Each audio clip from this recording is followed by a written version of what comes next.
Anthony a few minutes ago used the term "go on the offense," and Mario and our friends at Palmdale Freedom Coalition have worked out a pretty good model for doing so. And he's going to talk to you about how they organized an effective grassroots group of people who are all volunteers, all passionate, all effective. And let me just share with you a little bit about Mario real quick.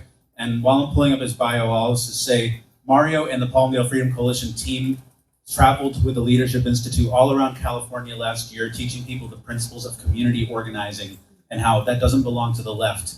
It's something that we can and should be doing as well. And they're teaching that model of how they introduce ordinances in local and city government that are going to have also maximize impact. So you can add that to the impact pyramid, is the impact of specific policies. So let's see, Mario has said, this is directly from Mario himself, "Our country was and is trailblazed by an assortment of characters, and Mario presents as the embodiment of the far reaches of what's out there in politics and pop culture. A child of Mexican immigrants, he's a non-traditional family and social person." Very well put. And who articulates and defends traditional American family and social values. I hope you heard that. I hope you heard that, because that is the epitome of integrity. Someone who stands for values across the board, right? In his community, he has activated parents, preachers, and others to organize for a common goal.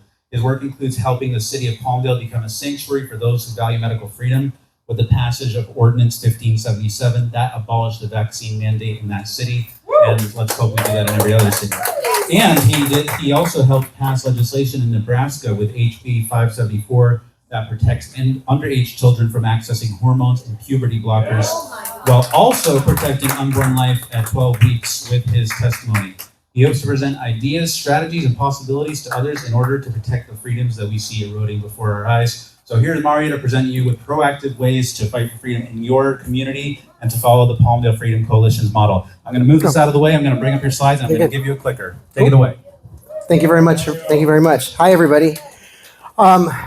So yeah, Palmdale is a unique case study in community organizing, simply because we have existed for now 3 years. We don't ask our members for donations. We're a completely volunteer basis, and we're not afraid to put our faith first. We are a group of Christians. We are some non-denominationals, and as of recently, we actually have a Satanist who stops in and wants to attend our meetings. We're all about freedom. If that's who you want to support, that's on you. We're all about the legislation and getting the work done. If you want to help us, we're not going to tell you the doors are closed. The first thing we did was we came up with the principle of many hands make light work, because you can only do so much in a day. I can only do so much in a day, but together there's a lot more we can accomplish. Everyone has a skill or gift. It just takes a minute to find it. We form teams that interlock like a system of gears for support. For instance, we have a prayer team, an information team, a civic team, a street team, a sign team, media team, a school team, and a research team. It seems like a lot, but 1 or 2 or 3 or 4 people can actually take over multiple parts of this, because media is going to be part of this engagement and information and passing this on. We were on the news along with many of you guys. I've seen Roxanne, I've seen Ben, I've seen Claudia, I've seen many of you guys out on the streets of Los Angeles, and we were out there alongside you, but we thought, how can we do this at home? So we asked for people and time and not money. That was the most important thing, because people can give time. People can give of themselves. Sometimes they can't give money, but they can always give a little bit of something. We figured out weekly meetings for the entire group. We chose a day and a time, and we stick with it. I'm proud to tell you that in the last year, we had 51 meetings. How many weeks are there in the year? That's right. We took 1 week off for Christmas. We meet every single week at the same day, same time. Supportive businesses will give you a location. Always help them by purchasing from them. If you're unsure where you can find a business that's going to be supportive of your message, Public Square is a great resource. I only give them a shout out simply because when the lockdowns were happening and you didn't know where to shop, I had created a Google map with pins that I learned from Nathan and Scott Pressler about the little pin drops and creating little places on a map. I used that concept to create a map for my people, for my team, and we knew which businesses we wanted to give our money. And when Public Square came around and said, hey, do you know, would you like to be an ambassador? I said, as a matter of fact, here's a nice list. And we gave them Palmdale on a platter, Palmdale and Lancaster on a platter. All their map was immediately filled as soon as they wanted to launch in that area. First team I want to talk about is prayer and faith, because this is the most important team. We pray for the group, we pray for the city, we pray for the community, and for guidance. They do a Jericho walk over an important event. So before we have a rally on the corner, they've already prayed over that space. Fellowship is important, as well as communicating with our Creator, regardless of who you feel that is. Palmdale Freedom Coalition Chaplain supports the spiritual, emotional, and physical well-being of the group. They provide one-on-one group coaching when requested. This is a person who says, this is what I want to do. I want to get involved politically, but you know what? Maybe knocking on doors isn't my thing. But you know what? I would love to service your people as best I can. Maybe they're not part of my congregation, but you know what? If they call me because they have a question about the Bible, I want to be there for them. That's what the prayer team is.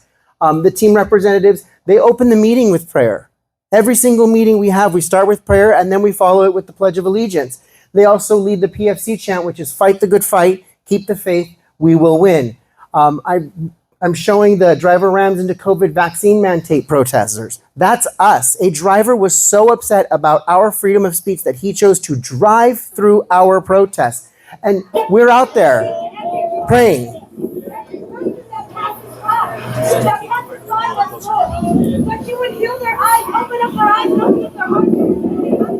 Praying that with the drivers, that we open up their eyes.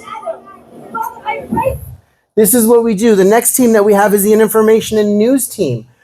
They gather news and information to share with the others in our community, offering a different voice, because we know that the narrative is controlled by those people in charge, whether it be on the TV, on the news that you're getting in your own community. We started with the communique, which is a simple one-page piece of paper, front and back. It doesn't have to be too fancy. Later, you develop that into a team of news writers, editors, ad sponsors, and you form supportive businesses to create a larger publication. We actually turned this, where the press was writing awful things about us, and actually we produced our own newspaper that went toe-to-toe with the local press, and they were terrified. We were giving this freely to the community, and the community started hungering for it.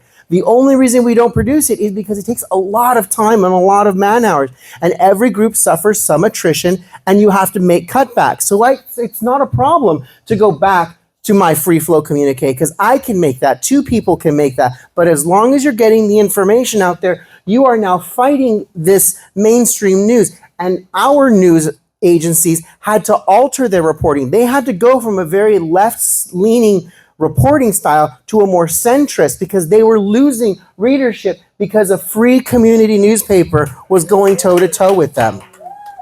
We have a civic and a city team. This team, all they do is they attend city council meetings. They're downloading the agendas. They're processing the communication between our city leaders and our community organizers. Hey, what are you guys planning? What's going on? How do you guys feel about these things? We are keeping an eye on the city council. And when the city decides to send $10 million from Palmdale to Lancaster so they can build an emergency center for that has 2,000 beds, when you have a valley of 300,000 people, what a waste of my money. I need to know about that. When the city wants to give money to a group that helps illegals fight deportation, we go, wait, hold on, foul. And we show up in numbers because the city team and the civic team are paying attention.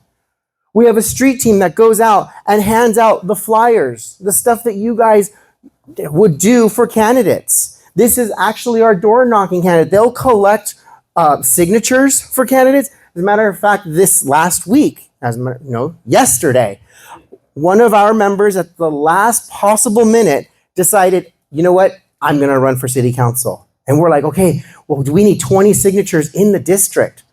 His appointment was at 8 o'clock in the morning to pull the papers. Okay, here's the papers at 10 o'clock in the morning. Can you get me 20 signatures? You bet your butt I can. Of course I did. I had those signatures in 3 hours. Why? Because I talked to my neighbors. I communicate with my neighbors. Every single neighbor around me, I know who they are. They know who I am. They know what I do. They know what we've done. They may not be involved, but they're quietly supporting. And when I needed them, they absolutely were willing to sign my paper. Yes, Nathan? How much money did you need to do that? Zero. Zero. We did that with no money. And just as a kind of a quick tip from the street team and something that I've learned, start with three questions that you know you're going to get the answer to. Excuse me, do you live here? Yes. Are you registered to vote here? Yes. Okay, and this was my third question because it's specific to my community. You ever been to that little Cuban restaurant, Baracoa? Oh, yeah. You know, the owner's running for city council. I'm collecting signatures just to get him on the ballot. You're not voting for him. You're not giving him endorsement. You're just signing to say, you go, boy. Can I get your signature?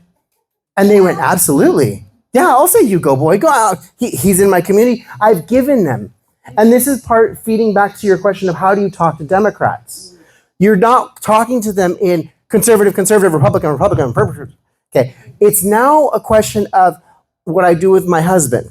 I use I statements instead of you statements. You. You never take the trash out. Well, I don't give it. I'm not going to listen to her. Okay. No. I've noticed the grocery prices have gone up. Have you? I've noticed this. Have you? And let them start answering the questions. It's the same thing we've talked about with the money, asking them those questions, opening those doors, trying to keep those defenses down. All right, moving on.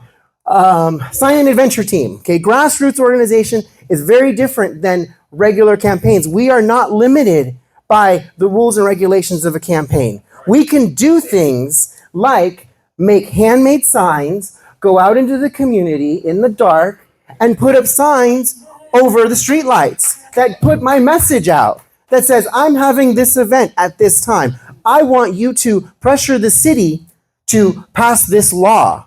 Hey, do you know what your children are learning? And we didn't limit ourselves to one language. We know that there are Spanish speakers in our community. That sign right there says, our body, our choice. And next to it, and the vaccine, and the mandates. Okay, very visible places. No place was exempt. Okay.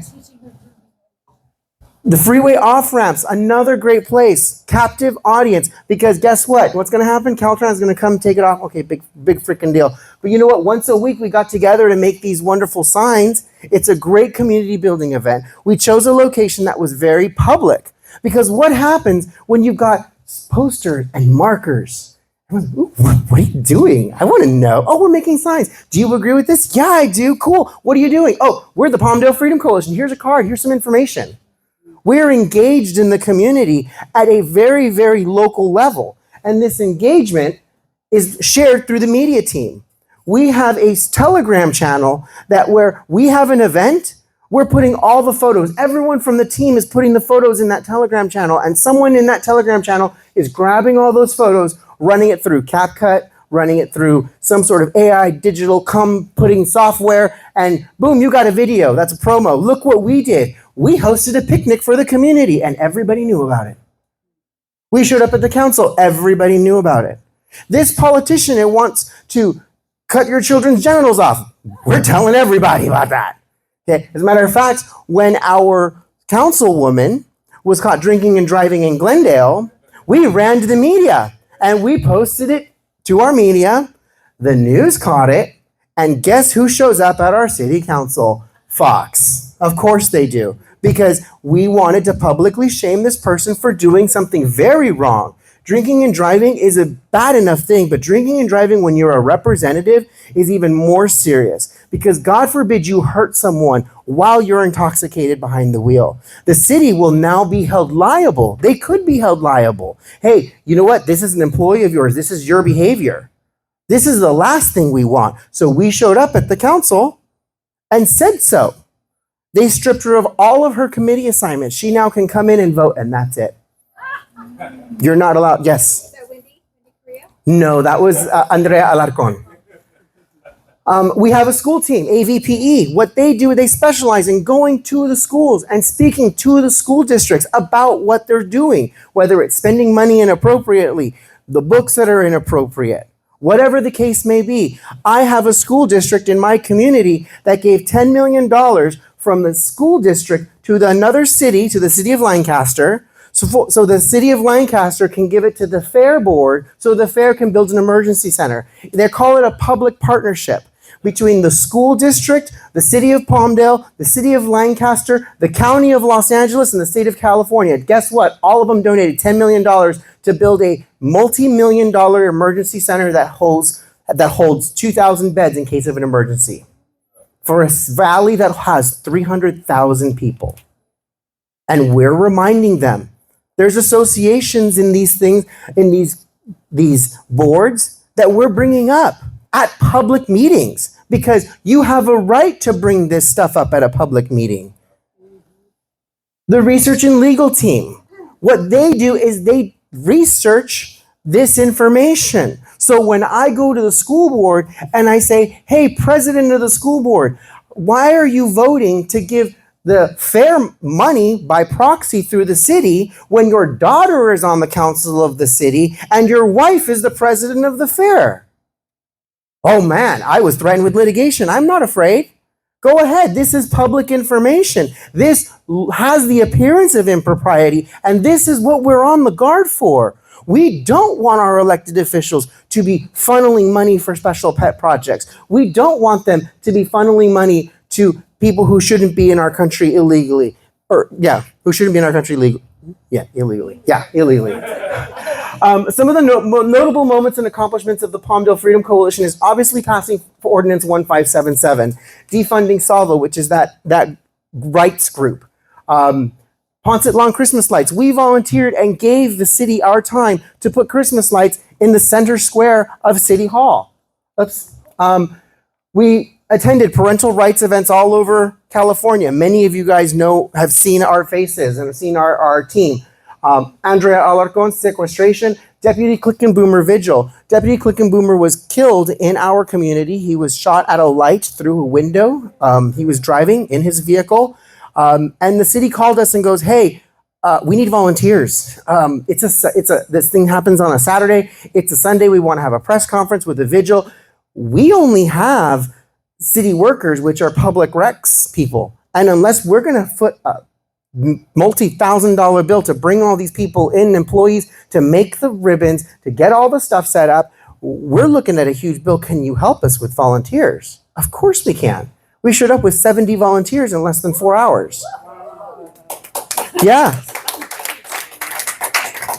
When USPS did the Stamp Out Hunger, we were there collecting food. We're actually in the process of creating an anti-corruption task force because, as you guys have heard, there's obviously corruption in our community. There's whispers that the FBI is looking into the city of Lancaster. We're more than happy to help them out.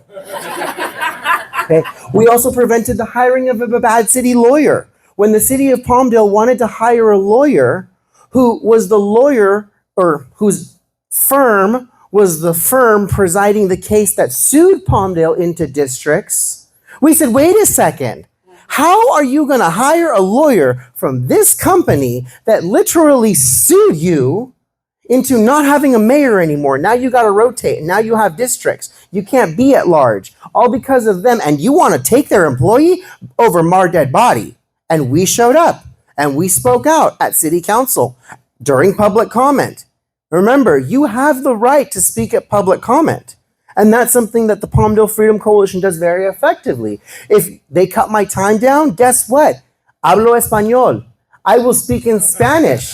Because if they say I get 2 minutes because, there's so many people. Absolutely. I'll cut my speech down to 2 minutes, but I'll cut my speech down to 2 minutes and then I'll speak it in Spanish because by law, you have to give me another 2 minutes to say it in English. So now I've gained a minute. We use the rules against them. Yes, Roxanne. Mario, how large is this Palmdale Freedom Coalition? Like you're past 1,000? No, believe it or not, we're maybe about 500 strong. The people In our general meetings, who come every single week, are probably about 30 people. Wow. 30 people. We have elected officials now coming to us and asking us our opinion. Hey, what do you feel about this? We're thinking about doing that. Well, here's our position. We have politicians asking us for our endorsement. And we'll say, hey, you know what? We got to remind you about these things you did, these things you did. And for these reasons, we can support you. Or for these reasons, we can't support you.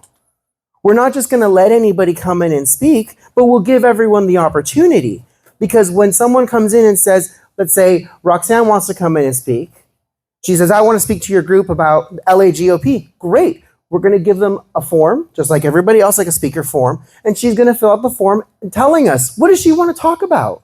What are some of the most important points? Because we're not just going to let just somebody to come in and speak about whatever it is they want off the hip. That would be unsafe for any group. So there is some sort of structure. And it's through these different teams, we've come up with a structure that we've been able to engage in our community, maintain our independence from the county. Because now Palmdale is standing apart in many ways. I tell people this is a 4-year fight. We went into this understanding that this is a 4-year fight. We have to stay committed. We're in our 3rd year and we're still as committed to this as ever.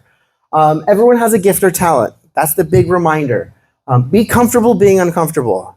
I've noticed, I'm sure many of you noticed my shoes, my attire. That's deliberate. Okay? Standing here is uncomfortable enough. Standing here in these shoes is even more uncomfortable. And no, it's not because I like the way they feel or it makes me feel sexy. It's not. It's actually a protest in some ways. Because someone like me shouldn't be able to stand in front of you guys. They say, oh, you guys are going to tar and feather me. No, you're not. And I understand that there are people out there in this world doing things for us, suffering in way bigger ways than me and my little feet. So, and what I tell people, like with our street team, there are little hallmarks that everyone has, whether it's an American flag, a red, white, and blue bow, whatever it is. Use those hallmarks because you have to be comfortable being uncomfortable so that you can see that hallmark and have the courage to walk up to them and say, hi, let me give you a card for my team. Hey, I want to talk to you about this candidate. Hey, can I ask you for this signature? That's part of being comfortable being uncomfortable. Because I can do that no problem. That's easy now. That's a cake. That's a walk in the park compared to talking to a room full of strangers in a very uncomfortable, God forbid, what are they going to think about me? Take action. Always take action. Fight the good fight, keep the faith, and we will win. Now we're going to move on to elections and campaigns and the effect that Grassroots has on elections and campaigns. I did put a beautiful quote here at the bottom. It says it's ought to be axiomatic in this country that every man must devote a reasonable share of his time to doing his duty in the political life of the community. Okay, that's Teddy Roosevelt. That is from his, The Duties of American Citizenship in 1883 from New York. It's a great speech. I encourage everybody to read it. I did put excerpts at the bottom of all these slides from it. Campaign unity. When Grassroots works with establishment, there is nothing they can't do. They can help push a candidate over the margin of victory. We saw this in Ventura County. If you guys are from Ventura County, you guys saw some outsider candidates push the GOP into a new way. They expanded the base and the visibility. They think outside the box. Grassroots are often filled with boots and bodies, people willing to do things, rallies, precincts, be your online warriors. Grassroots can help you get signatures in lieu of filing fees. They're very effective at that. They're great for new candidates, for gaining campaign experience and messaging experience. Because if you've never run for office before, you may want to approach the Grassroots because they're going to give you that experience, that opportunity to talk in front of people, to refine your message. They're often positive despite the odds because they know they're winning, they're fighting a losing battle. We go in knowing that we may lose, but we're going to fight just the same. And that's how it felt when we were trying to pass our ordinance. You know, how likely is it that any city council in Los Angeles would say, I'm going to take a business license of a business if they dare ask you to get vaccinated? That seems like an impossible ask. But we pushed.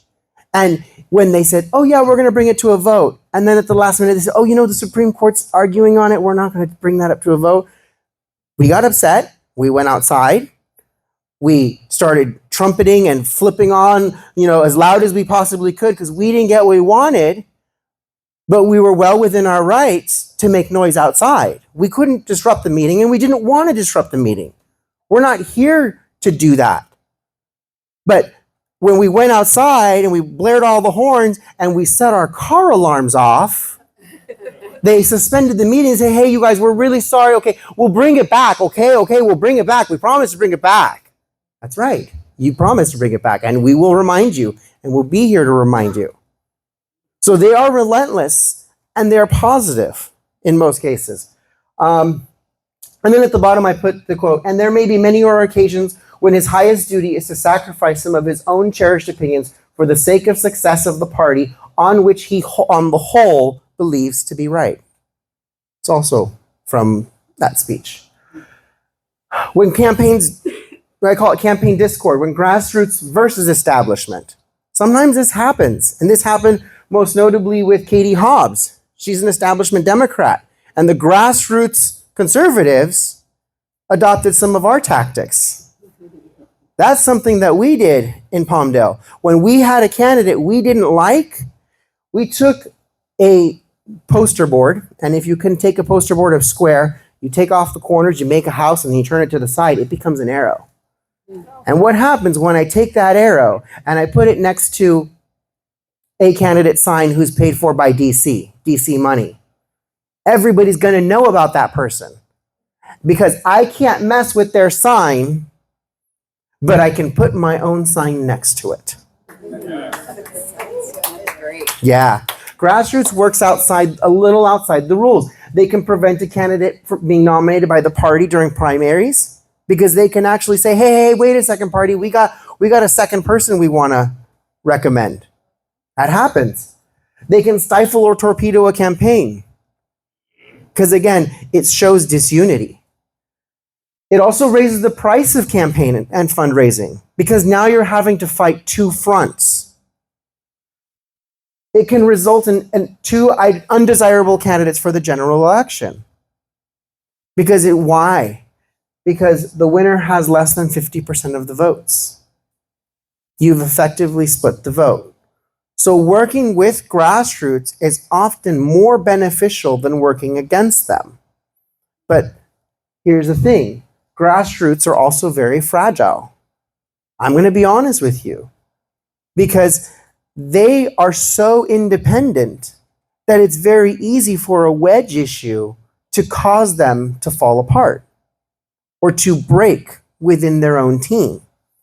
And that's why I tell people we should always police each other privately. I was on a Jubilee episode and they were saying, oh, you should be able to be willing to criticize your own party. And I disagreed with that. I said, wait a second, I should be able to disagree, but I'm not going to go out there and say, Trump did this thing wrong and Trump did that thing wrong. No. I would want to go and talk to someone who maybe represents the campaign quietly and say, hey, you know, what did they mean about this? How does this really work out? Because by me going out and blasting it on Twitter or me fighting in the channels, that's just going to cause strife, unity, and it's going to give the other side something to talk about. Oh, these people can't just get it together. Look at them, they're fighting amongst themselves. Lack of communication is another one.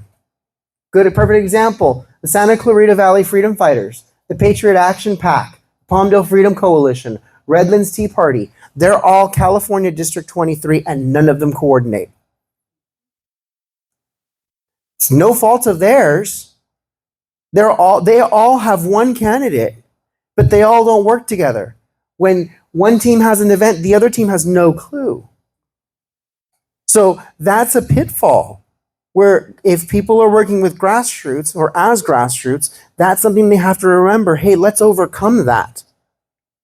Because as I look all up and down Southern California, there are hundreds of grassroots groups, and not all of them talk to one another. Money isn't everything, but it is very important. As you guys heard, you're not going to win elections without raising money. That's something that the Palmdale Freedom Coalition is learning. Okay. We're in our third year.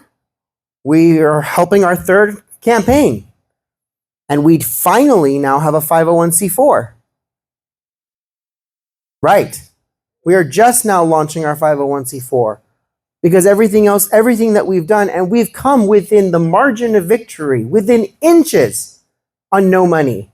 So what's the last thing we need? Money. Absolutely. And then at the bottom, of course, I always put that quote. And again, he should be aware of how he becomes a critic of the actions of others rather than a doer of the deeds himself. We can all criticize all day long. They're doing something, they're not doing it right, they're not. But until we're doing it ourselves, collecting signatures in 3 hours, we have no right to complain. So, and that's pretty much it. You guys have any questions? Yes. That was great. Thank you. I wanted to ask about the ballot boxes in Palmdale. I went to La Cañada the other day, and there was no ballot boxes. It's a very well-do conservative town, but it was in front of the county. Mm-hmm. How about Palmdale? Have they allowed ballot boxes? There are ballot boxes. Yes, the So parks. they're allowed- They're at the park, at fire departments. They're unattended. This is one of the things that we actually do as the Palmdale Freedom Coalition. We actually work with the election integrity. We have multiple people who are trained to observe. I've observed multiple elections myself. I want to get trained in poll working. Because when I worked as a watcher, the workers were just kind of like, oh, who is this guy? What is he doing? Because that's kind of an attitude of the worker. And I finally said, well, you know what? I'm observing. Because here's the thing. People are coming in for the most important decision they will make in the next 4 years. And the last thing they need is you giving them an attitude or treating them like crap or making them feel bad or because you can't find them and you're frustrated. That's what I'm watching for. And you should have turned. They immediately became the friendliest poll workers because they realized it wasn't just about how errors. It's about the treatment of people. And that is something that I really want to help and impress in my own community. Yes, April. So it's so great to hear from you again, Mario. Okay, I have so many great things to say about you, but we don't have time. Let me get to my question. What does adventure mean by sign an adventure club? Sign an adventure. Well, the adventure is simply because they go out an hour before dark and they put the signs up in the community. Cable boxes. Yeah, that's the adventure. You know, whether we have, oftentimes they're the first ones to sign up for the rallies. So they're like, hey, you know, we carpool together. So it became a sign and adventure team, you know. Yes. Ben. Mm-hmm. Yeah, it's called bandit signage. And it's perfectly legal. As long as you're not, you know, selling sex or, you know, something illegal, it falls into the purview of a yard sale sign. Yes. Mine is at Mario_presents on X. But you guys actually, to be honest, you should follow the Palmdale Freedom Coalition because they're the ones, that's the team, the Palmdale Freedom Coalition. And you can find them on Instagram, on Facebook. Yes. So obviously, Palmdale Freedom Coalition focuses on such a localized community. Palmdale, Lancaster, they're both independent cities.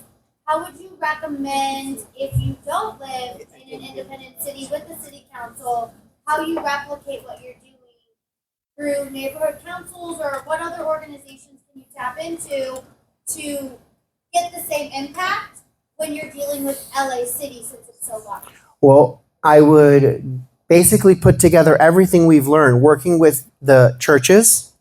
Okay? Because the church, out of the churches, you're going to find those people to form your committees, to form your information team, to form your research team, to form your sign team. these are the groups, and it's usually locally based. So you'll reach out to churches, you'll reach out to other smaller grassroots groups, and try to basically work together as much as you possibly can. That's really what I would recommend. And then you guys can present a united front and say, hey, we're from here. Something that we're working on at the Palmdale Freedom Coalition is form letters. We're using ChatGPT, Grok, and others to create form letters. So it's going to be easier for our members to be able to download a letter and send it to an elected official and say, hey, I like what you're doing here. Hey, I don't like what you're doing here. Hey, I want you to vote this way on that. And all you got to do is go grab it, fill in your name, fill in the issue, and send it on its way. That, I think, would make things so much easier for everybody. AI to make letters.